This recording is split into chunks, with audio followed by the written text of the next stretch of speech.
I grew up in Birmingham, Michigan, which is in suburban Detroit. I went to a high school called International Academy. I think that is where I started getting interested in just like international things in general, because previously, growing up in my area, it was pretty homogenous. I tutored after school for something called Hispanic Outreach, which was working with mostly Hispanic immigrant children on English after school. The big one was when I was in high school, the first time I went to Mexico. And that was probably the first time I'd really seen like that level of poverty and been around children who had grown up, just like without shoes, without like any of that. And it was very shocking to me, especially when I guess I was like 14 or 15. And so that, like, after that point was when I really got into service at school. I really wanted to do journalism.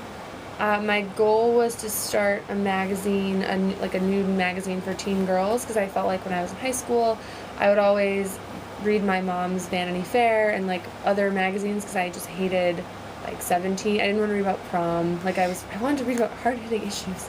So that was my goal. And like, Girl Forward just kind of happened. It was very, I don't know, it was kind of all a big coincidence, I guess. After I graduated, I did some internships, and then I did AmeriCorps. And my first choice was a refugee resettlement agency in Chicago. The job that I got was at this resettlement agency, and then everything else kind of happened from there. But I started tutoring after work in my free time, because when you're in that role, you don't get a lot of interaction time with people, so like the families that were coming into the office, and so that's when I kind of got involved with the youth and the girls. Her family was resettled by Refugee One, and I started tutoring at the after school center there, and for a while I was just tutoring like whoever needed help, and then Amy, who was the youth program manager there, asked me if I would work with Domi. She just wasn't able to spend a lot of time there. She always had to leave early and go home and take care of her family.